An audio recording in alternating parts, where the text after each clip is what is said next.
রাজশাহীর কাশিয়াডাঙ্গা তালপুকুর এলাকায় মোহাম্মদ রেজওয়ান ইসলাম নামের এক কিশোরের অর্ধগলিত মরদেহ উদ্ধার করা হয়েছে।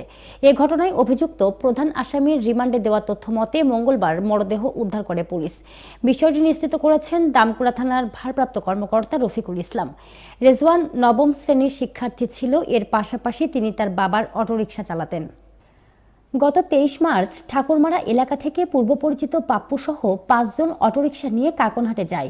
এরপর থেকে নিখোঁজ ছিলেন তিনি। পরদিন পরিবারের পক্ষ থেকে দামকুড়া থানায় স্থানীয় পাপ্পু নামের একজনকে প্রধান আসামি করে এবং 5 জনের নাম উল্লেখ করে অভিযোগ দায়ের করে রেজওয়ানের পরিবার। এরপর পুলিশ পাপ্পু, পিয়াস, মানিক, রাসেল, রিপন নামের 3 অভিযুক্তকে গ্রেফতার করে। গতকাল 7 এপ্রিল আসামিদের রিমান্ড মঞ্জুর করা হয়। রিমান্ডে পুলিশের জিজ্ঞাসাবাদে আসামিরা জানান, অটোরিকশা ও তার ব্যাটারির জন্য হত্যা করা হয় রেজওয়ানকে। প্রধান আসামি পাপ্পু জানান, রিজনের মরদেহ কোথায় রাখা হয়েছে। পরে তাদের দেওয়া তথ্য মতে ঘটনার 15 দিন পর রিজনের অর্ধগলিত মরদেহ উদ্ধার করা হয়। খোঁজ পেয়ে নিহতের পরিবারের সদস্যরা ঘটনাস্থলে পৌঁছালে সেখানে কান্নার রোল পড়ে যায়।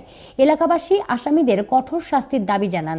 আসামিদের স্বীকারোক্তির বরাত দিয়ে ওসি রফিকুল ইসলাম জানান, প্রথমে রেজওয়ানকে কোমল পানির সঙ্গে ঘুমের ওষুধ মিশিয়ে খাইয়ে দেওয়া হয়।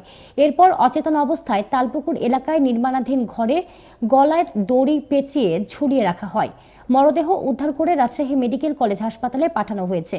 এদিকে এ ঘটনার পর রিজন হত্যার মূল আসামি পাপ্পুর বাড়িতে আগুন দিয়েছে বিক্ষুব্ধ জনতা।